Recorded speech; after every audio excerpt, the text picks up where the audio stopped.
नमस्कार मित्रांनो, स्वागत आहे परत एका नवीन व्हिडिओमध्ये. बऱ्याच दिवसापासून सर माझ्या कॉन्टॅक्ट मध्ये होते. सर चालवतात मुंबईमध्ये इर्टिगा.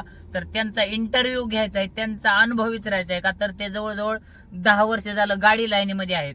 तर ते सुरुवातीला ब्लॅक अँड ते आपलं मुंबईमध्ये ते काळी पिवळी टॅक्सी चालवायचे, नंतर इर्टिगावरती आले. तर त्यांचा संपूर्ण अनुभव आपण जाणून घेऊ. तर सर, तुमचं नाव काय आणि तुम्ही कुठून प्रॉपर? माझं गाव आहे प्रॉपर सातारा आणि माझं नाव सूरज जयसिंग पवार. आणि कशी झाली सुरुवात, म्हणजे सुरुवातीला गावाकडून मुंबईला जाण्याची कशी झाली प्रोसेस, ती कसं काय केलं तुम्ही? गावाकडून मुंबईला आता कॉलेज 12वी झाल्यानंतर गेलेलो. शिक्षण कमी असल्यामुळं चांगला जॉब मिळत नव्हता. मग म्हटलं लहान काहीतरी व्यवसाय असावा, म्हणून त्या काळात जास्त करून काळी पिवळी टॅक्सी आपली मिळायची. आणि त्यावेळी 7-8 वर्षापूर्वी त्याला धंदा पण बरा होता, म्हणून मी ह्याच्या म्हणजे गाडीच चालवाय चालू केली. सुरुवातीला एक ड्रायव्हिंग क्लास लावला आणि त्यानंतर काही दिवस टँकरवर पण किन्नरकी केली. किन्नरकी करत हळूहळू एका वर्षात शिकलो गाडी. किती सालची गोष्ट आहे ही तरी नाही म्हटलं तरी एक 2017 हो 16 वर्षाचं माझं लायसन आहे. 2016चं लायसन आहे. म्हणजे तुम्ही गावाकडून मुंबईला जातानाच हे ठरलं होतं का की नाही, तिथं मुंबईत गेल्यानंतर नोकरीची अवस्था बघितल्यानंतर, शिक्षण नसल्यानंतर नोकरी म्हणजे चांगला जॉब मिळायचाच नाही मनासारखा. आणि का लोकांचं ऐकून जास्त घ्यावं लागायचं, म्हणून लहानसा म्हटलं छोटासा व्यवसाय असावा. मग ड्रायव्हिंग लाईन तिथंच शिकलो. एका वर्षात शिकलो गाडी. टँकरवर 5-6 महिने होतो. त्यानंतर ड्रायव्हिंग क्लास, परत तुमच्यासारख्या असं जवळच्या मित्रानं शिकवलं त्याच्या गाडीवर. आणि मग स्वतःची गाडी घेतली का? हा, त्याच्यानंतर मग प्रायव्हेटला पण 3 महिने जॉब केला. प्रायव्हेटला एका कंपनीच्या गाडीवर ड्रायव्हर होतो, म्हणजे खाजगीच कंपनी होती. त्यांच्या गाडीवर प्रायव्हेट त्यांच्याच कंपनीच्या स्टाफला सोडाय, जो हाय लेवलचा स्टाफ असतो त्यांना सोडायला होतो मॅनेजर हे. पण त्यांचं काय जमायचं नाही. म्हणजे मालकांना पण सोडायचो, पण हे बाकीच्या म्हणजे घरच्या ड्युट्या किंवा त्यांचा ते राग आपल्यावर काढणार, म्हणून ते जॉबचं जमलं नाही. म्हणून डायरेक्ट स्वतः. आणि मी गाडी शिकलेलो ही या व्यवसायासाठी शिकलेलो. आपलं छोटा मोठा व्यवसाय असावा, गाडी धंदा करावा म्हणून शिकलेलो. मग त्याच्यानंतर तुम्ही स्वतःची घेतली? हो, स्वतःची लगेच घेतली. म्हणजे एक 3-4 महिने लोकांची त्यावेळी काळी पिवळी बचतवर चालवायचो. हा, शिपने. त्यावेळी 250 रुपये 300 रुपये शिप होती. आणि कधी कधी किलोमीटर पण. शिपवर सुरुवातीला नाही चालवली, किलोमीटर असायचं. मालक गॅस भरून देणार, 8-9 रुपये किलोमीटर न द्यायचे, आणि जो वरचे किलोमीटरचे काय पैसे राहतील ते आपले. म्हणजे किलोमीटर म्हणजे कस्टमरला किती रुपये किलोमीटर पडते ते काळी पिवळी त्यावेळी 22 रुपये मीटर होता. मी चालू केलेलं ना, म्हणजे 1.5 किलोमीटरचे 22 रुपये मिनिमम. तिथून पुढे काय किलोमीटरला जो रेट पडेल, म्हणजे 22चा 14 रुपये किलोमीटरने चालायचे 7 वर्षापूर्वी. आता किती रेट आहे त्याचा? आता 32 रुपये झालाय. म्हणजे 1 किलोमीटर गेलं की 32 रुपये. 1.5 किलोमीटर गेलं की 32 रुपये. आणि त्याच्या पुढे म्हणजे 1.5 किलोमीटरचे 32, आणि त्याप्रमाणेच वाढणार. म्हणजे एक 16-17 रुपयाच्या आसपास असेल किलोमीटर, 15-16च्या. ओके. ही कोणत्या गाडीचं? सगळ्या काळे पिवळे टॅक्सी आहेत ना, इको, त्यांचा मीटर एकसारखाच असतो. इको असो, सेंटर असो, I10 असो, वॅगनर असो. त्याच्यामध्ये एसी का नॉन एसी? Non AC.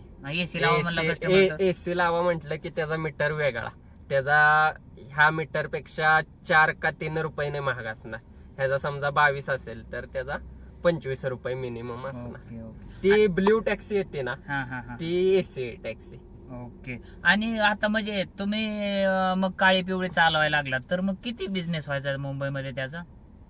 सुरुवातीला कंटिन्यूज म्हणजे एक गॅस बीस जाऊन त्या वेळेला 30,000 बिझनेस होतच होता. 30,000 रोजच्या 1,000 रुपये राहणारच.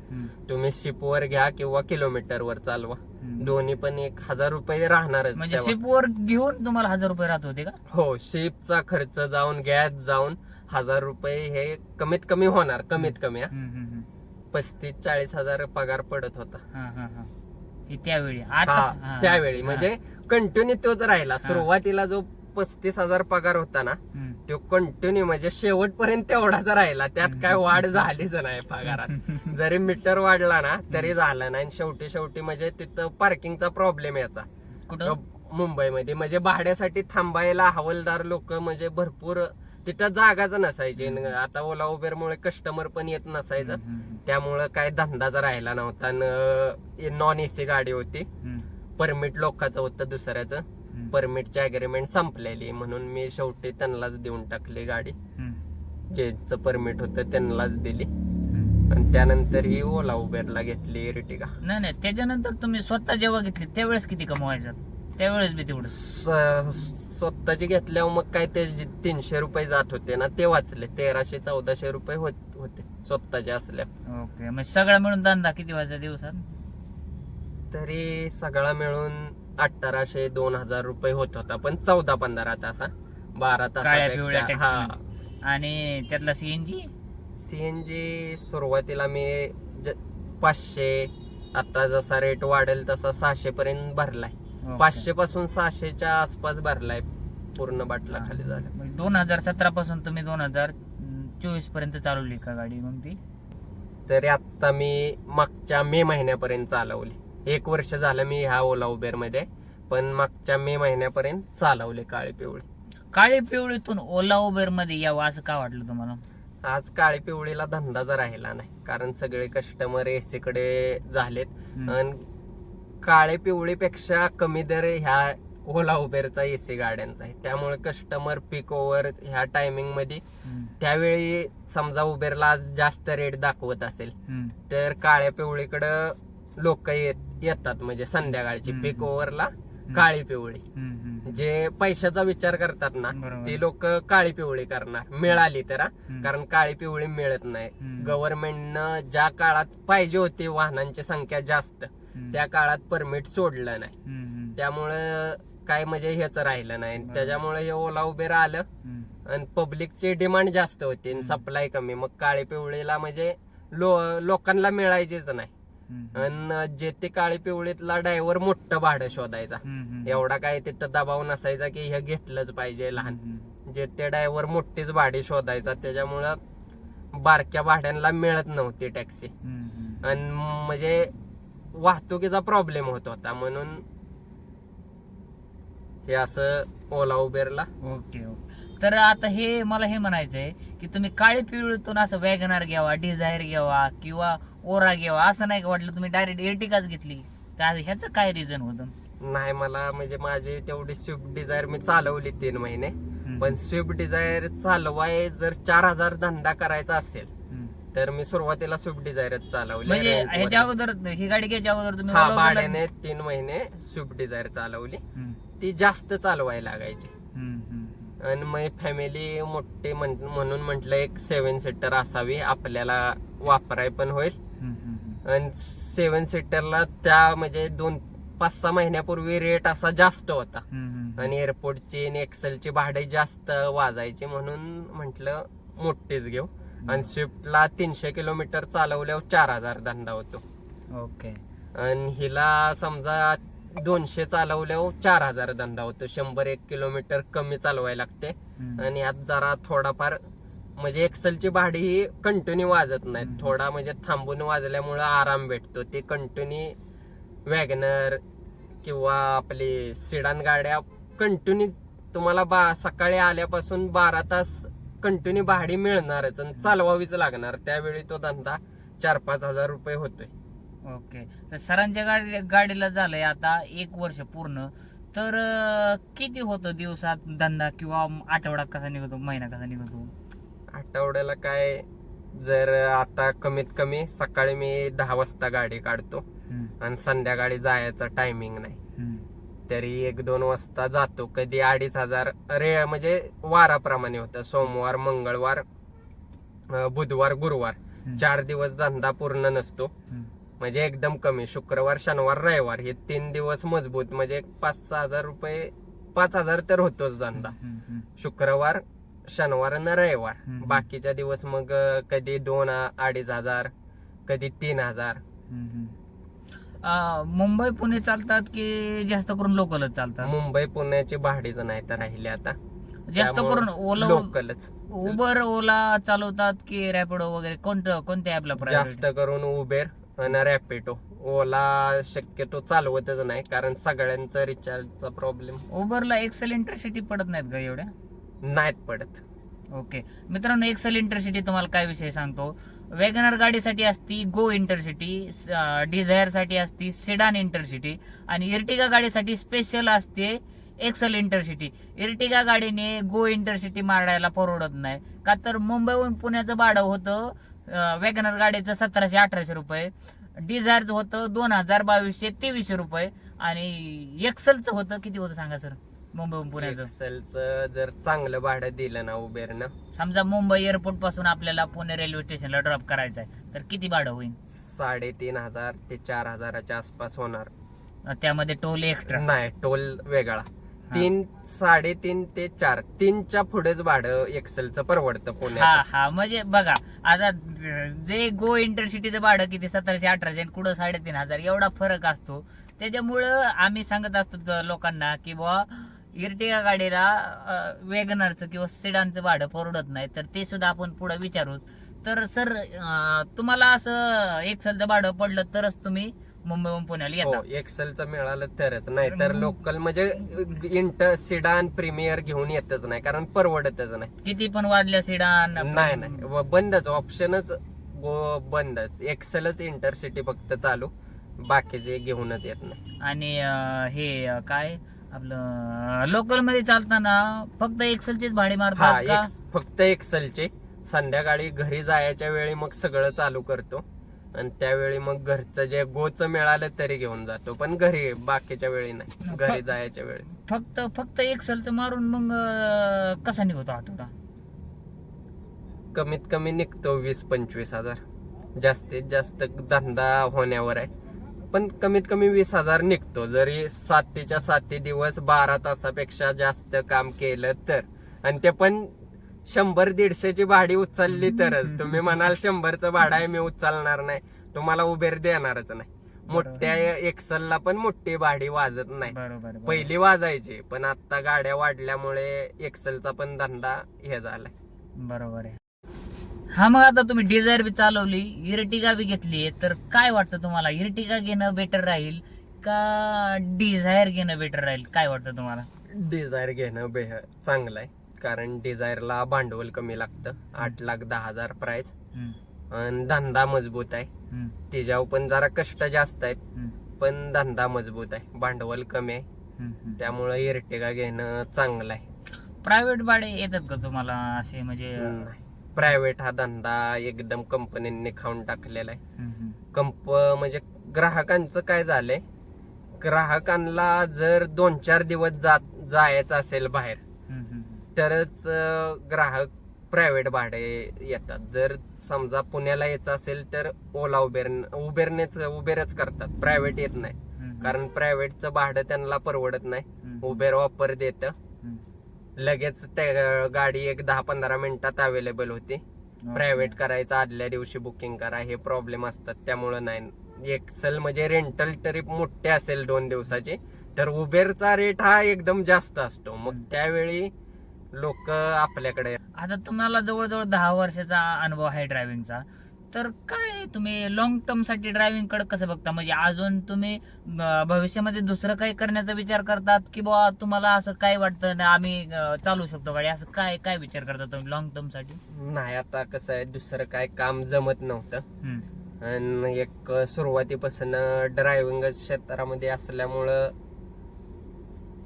मजबुरी म्हणून गाडी घेतली. मजबुरी म्हणजे दुसरं काय जमत नाही म्हणून गाडी घेतलेली आहे, नाहीतर ह्यामध्ये व्यवसाय राहिला नाही, ही एक नोकरी झाली.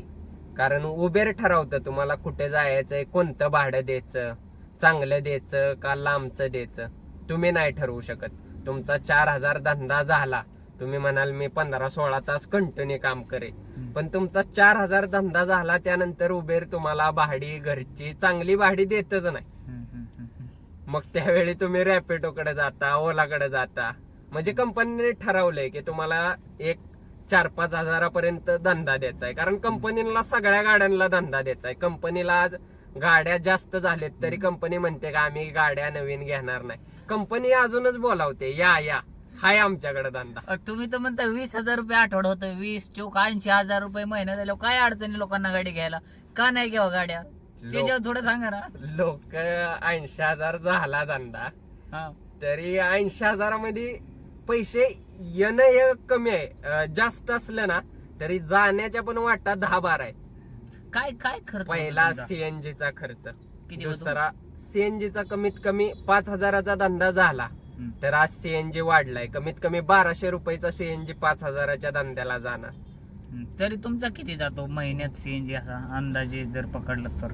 अंदाजे एक कमीत कमी 35,000च्या खाली सीएनजी येत नाही. 35 ते 40,000चा सीएनजी हा जातो महिन्याला. EMI किती आहे तुम्हाला? 22,100 रुपये. म्हणजे हे 35 आणि ते 22 किती झाले? ते 3 आणि 2 55,000च्या आसपास जात आहे. आणि रोजचा पास उबेरचा काढला तर 265 रुपये. ओके. मग त्याचा 30 दिवसाचा हिशोब करा. 265 न 30 दिवसाचा कमीत कमी एक 7,500 रुपयाचा पास आहे. बरोबर आहे. आणि बाकीचा मेंटेनन्स, रूम भाडं, जेवण, मेंटेनन्स गाडीचा ते जेवण खाणं ते रूम भाडं सोडा. आता गाडीचा मेंटेनन्स एक कमीत कमी गाडी उबेरला चालवायचं, चांगलं रेटिंग ठेवायचं म्हटलं तर चांगल्या कंडिशन मध्ये ठेवावी लागते. त्यामुळं मेंटेनन्स हा कमीत कमी सुरुवातीला 2 वर्ष नसला जास्त, हे वर्षभरच. कारण आज माझी 6 महिन्यात गाडी 40,000 चालली, म्हणजे 50,000 झाली की मेंटेनन्स हा चालूच होणार. म्हणजे 5-6 तर मेंटेनन्स आहेच आहे कमीत कमी. आणि त्या दिवशी मेंटेनन्स निघणार त्या दिवशी अख्खा दिवस वाया जाणार, त्या दिवशी धंदा नाही. बरोबर आहे. आता हे सगळे जर हिशोब आता आम्ही काढला नाही, पण हिशोब काढून ना जरी आपला आता हे सर म्हणतात 20,000 रुपये आठवडा होतो, तर 20,000 4 आठवडे झाले 80,000. आणि 80,000 आता हे नुसतं सीएनजी आणि EMIचाच खर्च 55,000च्या आसपास येतोय. त्याच्यामध्ये मुंबईमध्ये जेवण, मुंबईमध्ये राहणं कसं किती मागे ते सगळ्यांना माहितच आहे. ह्या सगळ्या गोष्टीचा हिशोब काढला ना तर खाली जर राहणारी जी सेव्हिंग असते ना, आणि तेवढी सेव्हिंग करण्यासाठी एका ड्रायव्हरला तुम्ही दिवसात किती तास घराच्या बाहेर किती वाजता निघतात, घरी जायला किती वाजतात, हे जरा सरांच्या तोंडून ऐकू आपण. सकाळी कमीत कमी 10 वाजता निघतो, पण 10 वाजता निघून उपयोगच होत नाही. हा, तुम्ही किती वाजता निघतात, किती वाजता रोज घरात? 10 वाजता निघतोय आणि रात्री 12च्या आत तर कधीच घरी म्हणजे गेलो नाही. 12 ते 13 तास ऑनलाईन राहतात. ते बी रोज ऑनलाईन राहून आपला हा हिशोब निघतोय 80,000च्या असतात. म्हणजे कधी कमी कधी जास्त हा हिशोब निघतोय. तर जी खाली राहणारी सेव्हिंग आहे, आता मी डिटेल मध्ये हे का नाही काढलं का तर मुंबईचे खर्च मला माहित नाही. राहण्याचा खर्च पुण्यातला वेगळा आहे आणि मुंबईचा वेगळा आहे. जेवणाचा खर्च पुण्यातला वेगळा, मुंबईतला वेगळा आहे. आता आपण सरांचा इंटरव्ह्यू करतोय म्हणून सरांचा हिशोब सांगतोय मी. तर जर खाली राहणारी सेव्हिंग जर मनावा अशी राहिली नाही ना तर माणूस एक डिमोटिवेट होतो. त्याच्यामुळे सर गाडी धंद्याचं भविष्य सांगत होते. सांगा कसं आहे? नाही, गाडी धंद्यामध्ये व्यवसायाचा राहिला नाही. कारण कंपन्या ह्या फक्त स्वतःच प्रॉफिट बघतात. कंपन्यांना काही घेणं देणं नाही. कंपनी आहे ना रेट आंधळी देते. आंधळी म्हणजे कंपनीचा काय रूलच नाही रेट कसा द्यायचा. जो ग्राहक दुसरा ऍप वापरतोय त्या ग्राहकाला कंपनी रेट एकदम चिप देते. आणि जो कस्टमर आपला म्हणजे उबरच कंटिन्यू वापरतोय त्याचा रेट हा हाय असतो. कारण तो दुसरीकडे जात नाही. कंपनी त्याला 5 मिनिटात गाडी उपलब्ध करून देते. त्यामुळे तो कंपनीकडे हाय रेट वाला माणूस राहतो.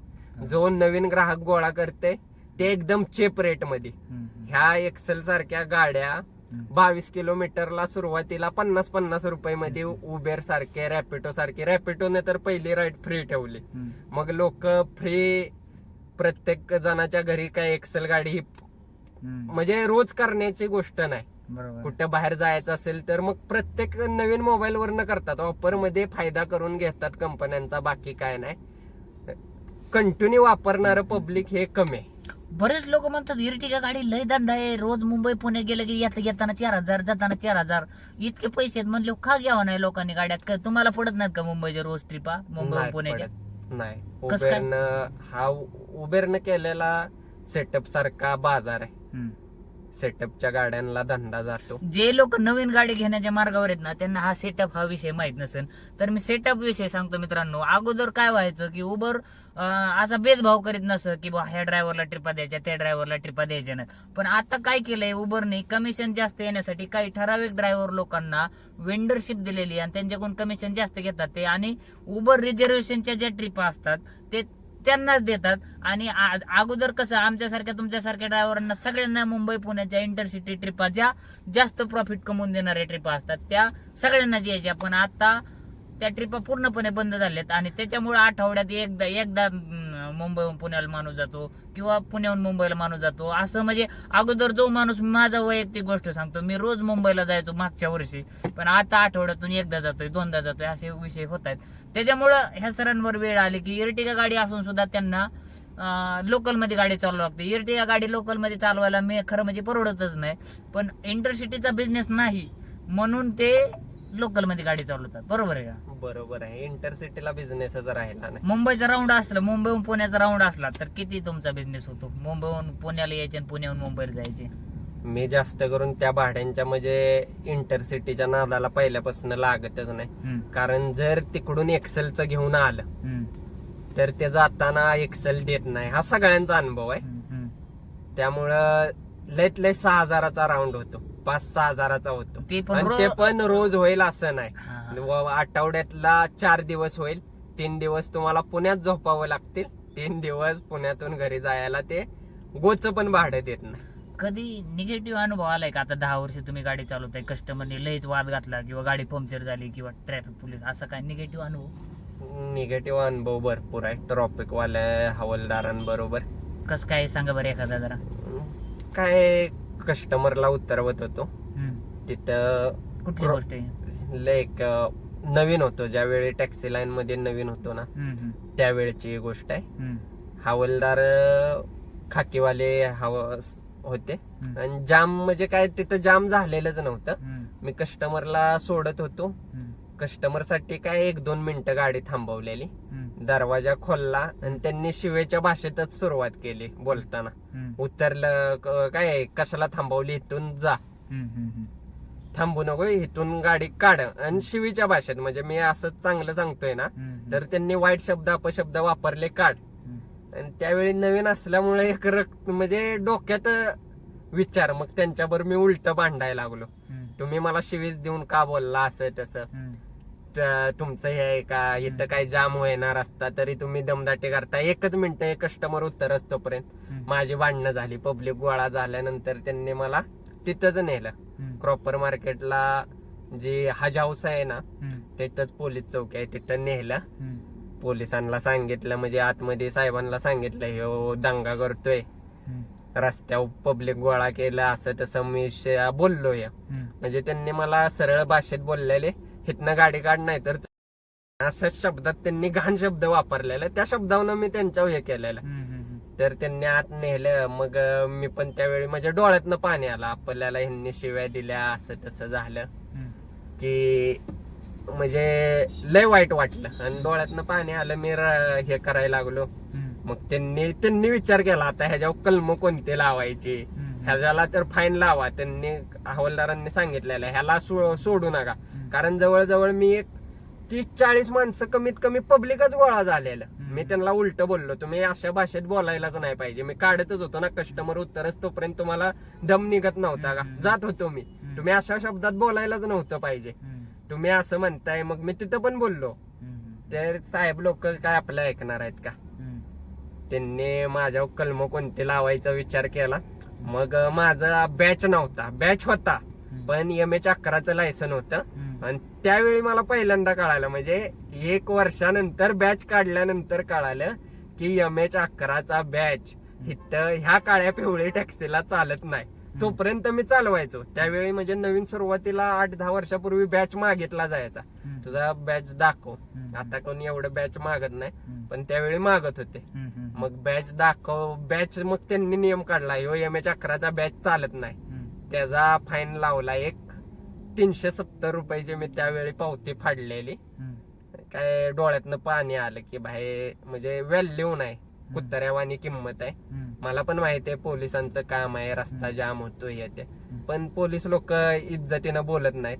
आणि त्यावेळी काय व्हिडिओ असे एवढ्या व्हायरल गोष्टी होत नव्हत्या, म्हणजे त्यावेळी लय दादागिरी होती.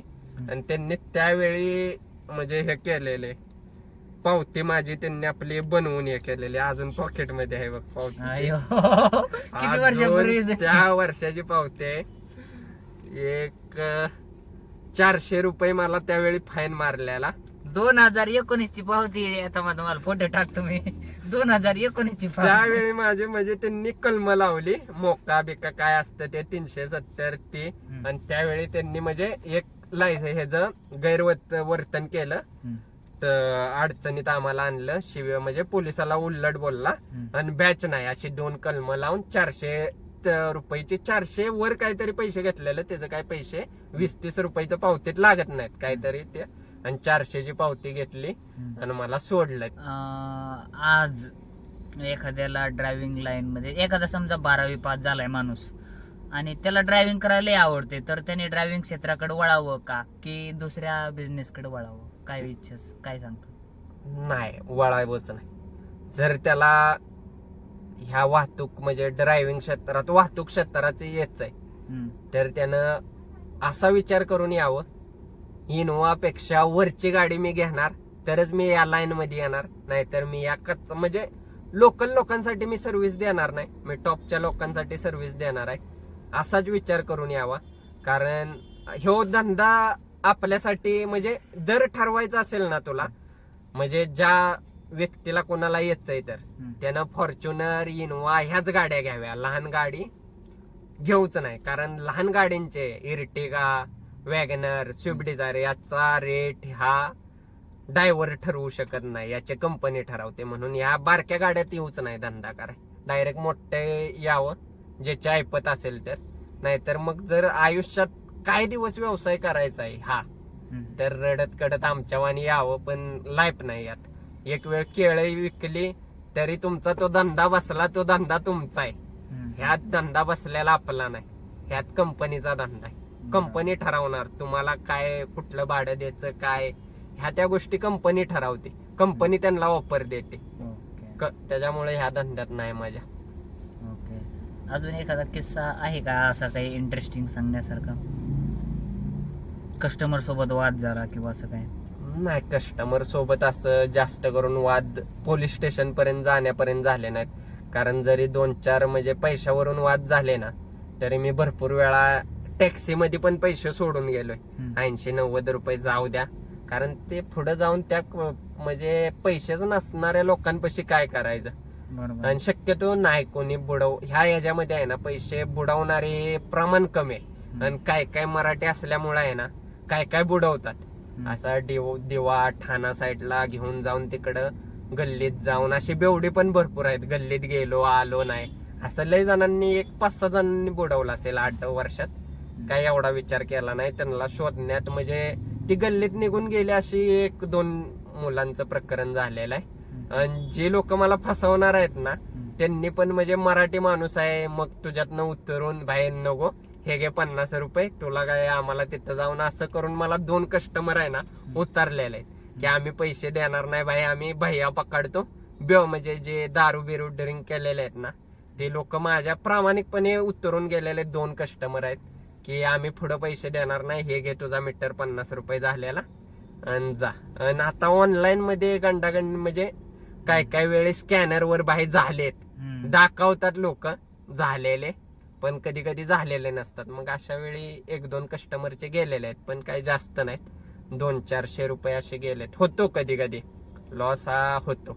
तुम्हाला वाटतं कस्टमरला गडबड असते, तो म्हणतो ऑनलाईन पेमेंट आहे, ऑनलाईन पेमेंट नसतं तो निघून जातो कंपनीच्या आतमध्ये, आणि मग काय सिक्युरिटी आपल्याला आत सोडत नाही. आता एक असा किस्सा झालेला की रेंज जाते मोबाईलचे, पार्किंग मध्ये त्यांच्या गेल्यावर रेंज जाते. तिथे गेल्यावर एक जण कस्टमरनं सांगितलं भाई पेमेंट झालंय मी जातो, आणि माझ्यापाशी काय रेंज गेल्यामुळे पेमेंटचा मेसेज आला नाही. मग त्यांच्या बाहेर गेटवर येऊन वाट बघितली, बाहेर आपण तर आत एंड केलेली ट्रिप, बाहेर मेसेज आला नाही. मग त्यावेळी एक 2-3 महिन्यापूर्वीचाच किस्सा आहे. मग त्यावेळी मग सिक्युरिटी पाशी गेलो, तर मी आत्ता सोडलंय असं असं कस्टमर ओळखता का?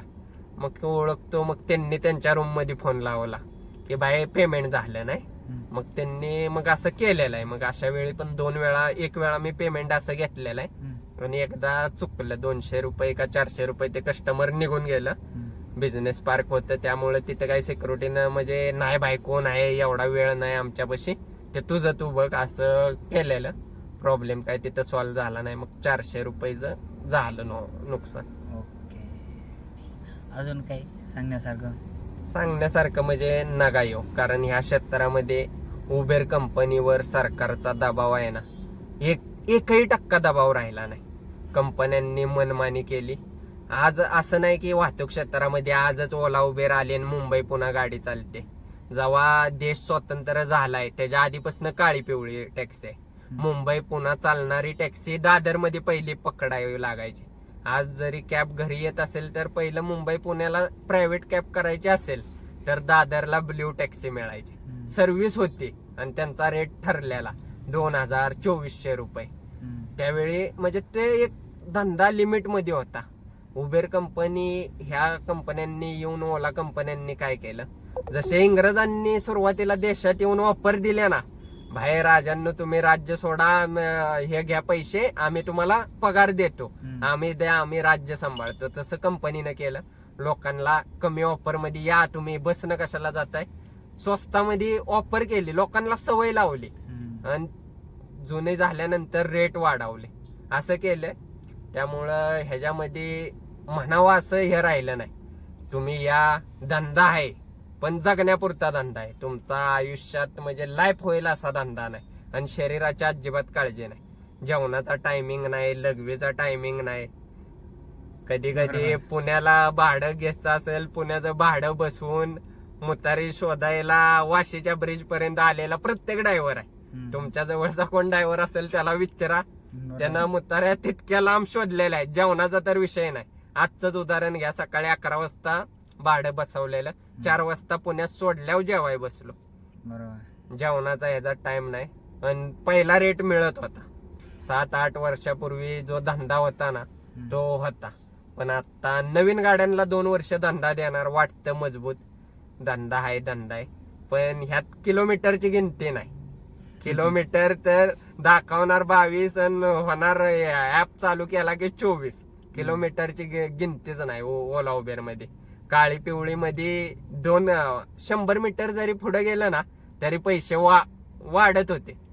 विषय नव्हता. रस्ता चुकला तर कस्टमर वरडायचं, भाई तू लांबनं फिरवून घेतलं.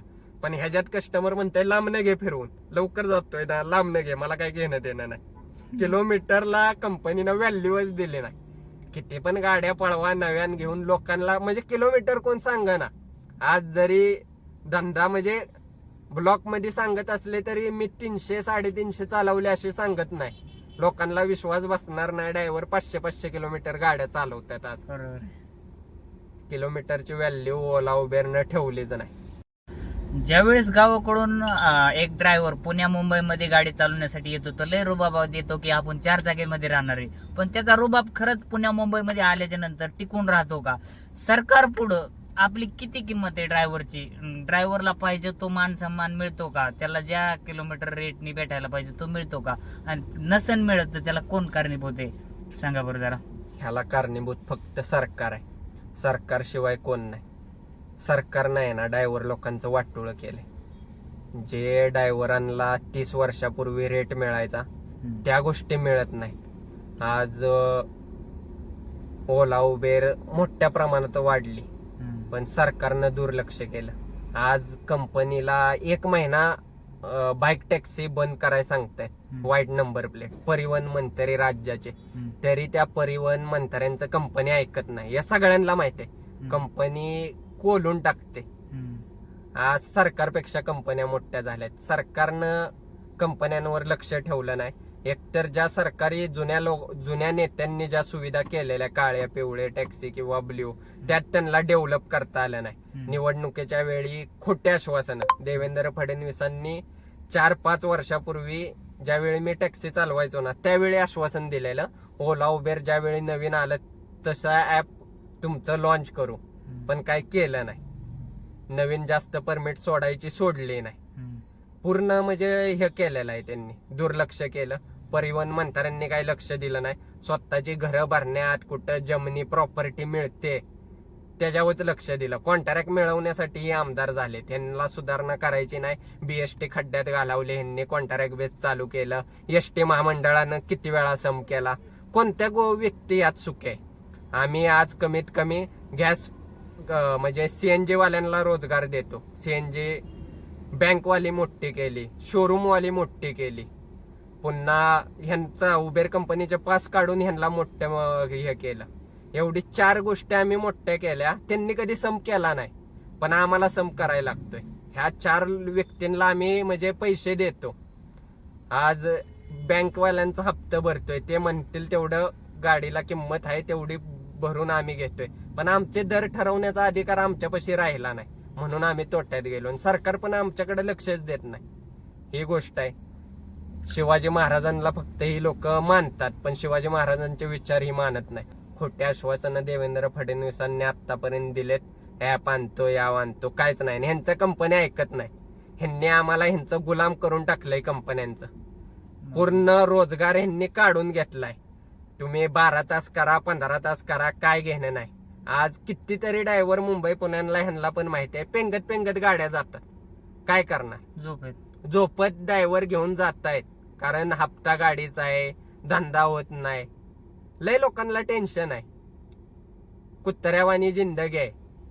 आणि प्रत्येक माझ्यासारख्याला पण कंटाळा आलाय. या व्यवसायात राहावं असं वाटत नाही. आणि ह्या व्यवसायामध्ये कंटिन्यू 10-15 वर्ष काम करून आनंदानं सांगल की भाई माझे भावाला किंवा मित्राला किंवा नातेवाईकाला मी ह्या व्यवसायात आणतो, असं कोणच सांगणार नाही. इतकी ही वाईट अवस्था आहे. आम्हाला रोजगार नसल्यामुळे आम्ही ह्याच्यामध्ये येतोय. लय ह्या म्हणजे सरकारनं अजिबात लक्ष दिलं नाही. सरकारनं म्हणजे वाटोळ केलंय आमचं. बरोबर आहे मित्रांनो, सरांचा राग सुद्धा मी समजू शकतो. आता तुम्ही म्हणता की सर म्हणतात 20,000 रुपये आठवडा होतो, आणि तरी सुद्धा इतका राग का व्यक्त करतायत? तर कुठं ना कुठं ड्रायव्हर लोकांची फसवणूक केल्यासारखंच गव्हर्नमेंट करतं. गव्हर्नमेंटच करतं का? तर ह्यात सर्वस्वी गव्हर्नमेंटची चूक आहे. 10 वर्षापूर्वी जेवढा रेट होता किलोमीटर मागं, तेवढा रेट आता पण आहे. आणि इतका भ्रष्टाचार चालू आहे मित्रांनो. पासिंग मागं भ्रष्टाचार, प्रत्येक गोष्टी मागं जीएसटी, कुठे काय प्लॅनिंग बटन दिसतंय ना, दर काय दोन- उपयोग नाही. दर- दर 12,000चा खर्च आहे, काहीच उपयोग नाही. आणि 2 दिवसापूर्वीचा निर्णय आहे, रिक्षात पण कंपल्सरी केलं. हे कुठल्या तरी कंपनी आमदार खासदाराचीच असणार, सरळ मी म्हणतो. ह्याचा किती वेळा दाबलं ना तरी उपयोग होत नाही. अशा स्कीमा ह्यांनी लागू केलेत. म्हणजे पूर्ण व्हाईट नंबर प्लेट घेऊन 50% लोक चालवतात. दादर सारख्या ठिकाणी कॅब म्हणजे शेअरिंग पॅसेंजर भरून 50% त्यात व्हाईट नंबर प्लेट आहे. ते दिसना. आम्ही पिवळ्या नंबर प्लेटनं टॅक्स बिक्स भरायचा, सगळं करायचं. आणि व्हाईट नंबर प्लेट वाल्यांनी धंदा आमचा तोडायचा. सरकारनं लक्ष दिलं पाहिजे ना. सरकारनं आजपर्यंत जो मंत्री झाला ना, त्या मंत्र्यानं त्या ह्याचा म्हणजे खात्याचा कधीच अभ्यास केला नाही. आणि जरी महाराष्ट्राला रिक्षावाला मुख्यमंत्री असेल किंवा प्रताप सरनाईक साहेबांनी पण रिक्षा चालवली, पण त्यांनी मला तर वाटत नाही की मिळेल ते पॅसेंजर मारला असेल. तुम्ही पण जी लमसम भाडी मारणारे आहेत ना, तसलीच मारले असणार. तुम्ही लोकलला धंदा केला नसेल, कारण लोकलला धंदा केल्यावर ना माझ्यासारखी म्हणजे मी आज शुभम मावला एक त्यांचा चॅनल असल्यावर मला राग म्हणजे भरपूर. आज मला मुळव्याधासारखा त्रास ह्यांच्यामुळे उत्पादन झाला. काय 24 तास म्हणजे 12 तास गाडी चालवायची, घरचा खर्च भागवायचा, गाड्यांचा भागवायचा, धंदा करावा लागला. संसार आहे, लोकांना गरज होती पैशाची, केली. आज शरीराचा हाल करून ड्रायव्हर लोक कमावतात. जरी सांगत असले 4-5 हजार धंदा करतो, राहतो किती हे शिल्लक, हे सांगितलेलंच आहे. सरकारच्या चुकीमुळे एवढं झालंय. त्या काळात रेट भरपूर होता, टॅक्सी ही कोण लोक पकडत नव्हती. बाय चान्स प्रॉब्लेम असेल तर. आज खरं गोष्ट म्हणजे आहे ना, कशासाठी पण लोक कॅब करतात, कशासाठी पण. कारण नसताना जायचं असेल तरी इतकी स्वस्त दरामध्ये उपलब्ध झाले. बरोबर. ज्या वेळेस ट्रिप पडताना आपल्याला दिसतं 20 किलोमीटर ड्रॉप आहे, आणि ट्रिप सुरू केल्याच्या नंतर जर दिसतंय की 23 किलोमीटर ड्रॉप करायचा आहे, तर ते तिथं ड्रायव्हरची फसवणूक नाहीये का? जर एखादी कंपनी, उबर कंपनी मुंबईवरून नागपूरचं भाडं सुद्धा देते, आणि नागपूरचं भाडं कस्टमर म्हणला ना माझ्या घरी एक्सपायरी झाली, तू नॉनस्टॉप जायचं, तर ड्रायव्हरनी सीएनजी भरायचं का नाही, असं तसं म्हणजे तसा दबाव आणतो कस्टमर की तू नॉनस्टॉप चल, त्याला जेवण वगैरे आहे का नाही. ह्या सगळ्या गोष्टीला कुठेतरी नियम पाहिजेत ना. उबर कंपनी 2 दिवसाचे भाडं देते, तर त्याच्यात जेवण कुणाकडे काय कुणाकडे, असं खोटंच काय नाही, सगळा डोभळमाना कारभार. तिकडे कस्टमरने ड्रायव्हरचा मर्डर करून दिला तरी कोणीच राहिला नाही. आणि हे रियालिटी घडतंय. कितीतरी कस्टमरने काय व्हेरिफिकेशन नाही, कुठंच काय नाही, कस्टमरने ड्रायव्हरचा मर्डर केला, गाडी लुटून घेऊन गेला तरी कुठंच काय होत नाही. कायच नाही, कायच विचारलं जात नाही. सगळे परप्रांतीय येतात, त्यांचा म्हणजे कंपन्यांच्याच गाड्या आहेत, कंपन्यांच्या गाड्यांना धंदा सगळा म्हणजे काळा कारभार, इतका भ्रष्टाचार आहे ना. हे क्षेत्र पूर्ण एक चांगलं क्षेत्र आहे. आज या लक्ष्मीच्या जीवावर भरपूर मी काळ्या पिवळीच्या टॅक्सीच्या जीवावर चांगल्या ह्यानं चाललंय. असं नाही की पार भिकारीच वागतोय. कष्ट घेऊन म्हणजे त्यातून एक वर्षाला नाही म्हटलं तरी 5-6 लाख रुपये कमावणारा मी व्यक्ती होतो. ह्या गाडीवर 5-6 लाख कमावतोय, त्याच्यावर 3-4 लाख कमवत होतो.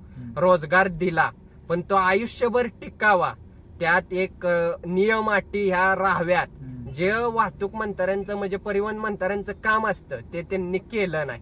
ह्या कंपन्यांनी लूटमाट चालू केली, ऑफर देऊन लोकांना वळवून नाद लावून रस्त्यावर कमी रेट मध्ये वाहनं चालवून ही पार धंद्याची वाट लावली. आणि सरकारने याच्याकडे दुर्लक्ष केलं म्हणून वाट लागली. मी तर ज्या चांगल्या गोष्टी केल्या त्याच्याबद्दल चांगलंच म्हणतो. अटल सेतू असू द्या किंवा मिसिंग लंक असू द्या, लोणावळ्याचा घाट चालवताना भरपूर ताप होता, पण जे चांगलं केलं ते चांगलंच आहे. पण जे लोकलचे रोड खराब आहेत ते खराबच आहे, जे वाईट आहे ते वाईट आहे. पण चांगलं केलं ते चांगलं आहे. पण आमच्याकडे लक्ष हे दिलेलं नाही कोणत्याच ड्रायव्हर वर्गाकडे. एसटी महामंडळ असू द्या, बीएसटी असू द्या किंवा टॅक्सी रिक्षावाला असू द्या, कुणाकडेच लक्ष दिलं नाही. त्याच्यामुळे नवीन व्यक्तीनं येण्यात काही अर्थ नाही. आणि एकच फायदा आहे की भाई तुमचा रोजचा ताजा पैसा आहे, घरी वापरण्यासाठी कुणापाशी हात पसरायला लागत नाहीत. माझा पगार द्या हे, आणि सुट्टीसाठी कुणापाशी विनंती करावी लागत नाही. एवढाच फायदा आहे, बाकी काही फायदा नाही. बाकी डोक्याला हेड्याकच आहे. बरोबर. तर ठीक आहे, चला असू द्या. व्हिडिओ आवडला तर लाईक शेअर सबस्क्राईब नक्की करा. आणि तुम्हाला सुद्धा असा अनुभव जर व्यक्त करायचा असेल तर मला नक्की कॉन्टॅक्ट करा. व्हिडिओ आवडला तर लाईक शेअर सबस्क्राईब करा. धन्यवाद.